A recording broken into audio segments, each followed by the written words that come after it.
Imagine a world paralyzed by white silence. When a massive winter storm hits, airports close, highways become graveyards of stranded cars, and entire cities grind to a halt.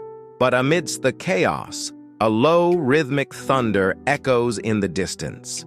A 100-ton beast of steel and fire emerges from the whiteout, moving as if the laws of nature don't apply to it. How do these giants of the rail defy the deadliest winters on Earth?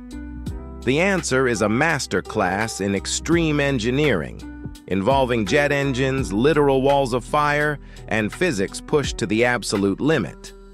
To understand how a train survives the ice, we first have to understand why it should fail.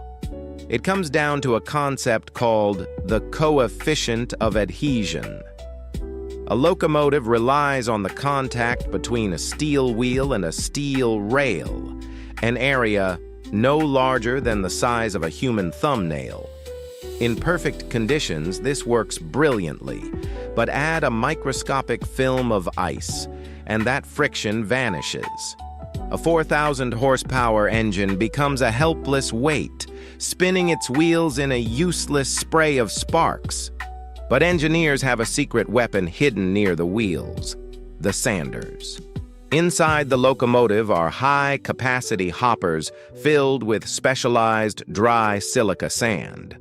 When the onboard computer detects even a fraction of a millimeter of slip, it blasts pressurized sand directly onto the rail. For a brief moment, the sand creates an artificial grip, allowing the train to bite into the frozen steel. It's a low-tech solution to a high-tech problem, and without it, global logistics would collapse every January. However, the real danger isn't just getting the train to move, it's making sure it has a path to follow. This brings us to one of the most iconic sights in railroading: the burning tracks of Chicago.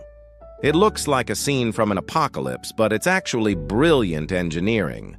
These are gas-fed switch heaters.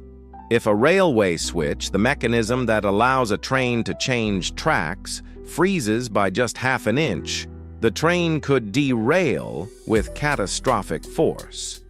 By bathing the steel in constant flames, the ice never has a chance to form.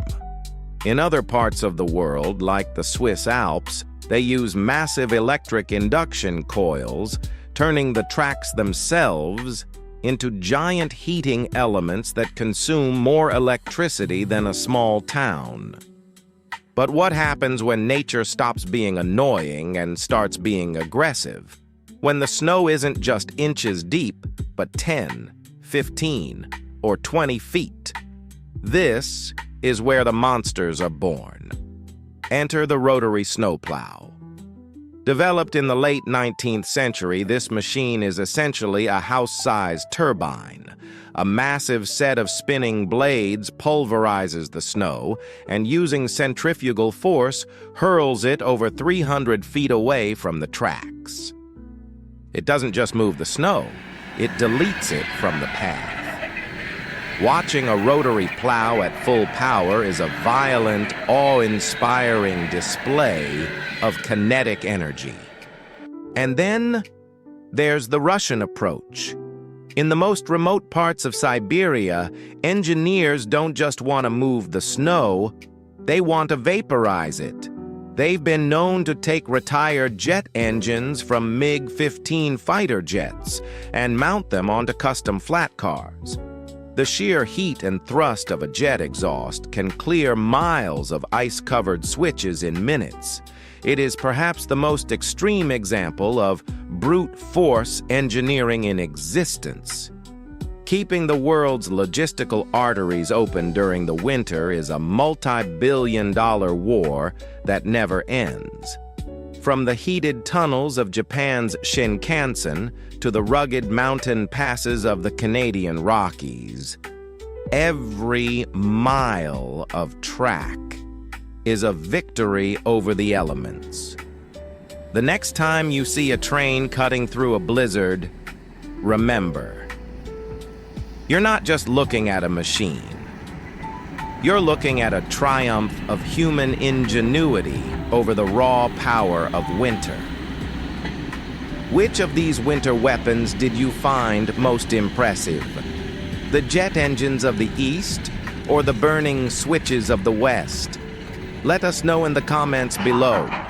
And if you're fascinated by the incredible machines that keep our world moving, make sure to subscribe and turn on notifications.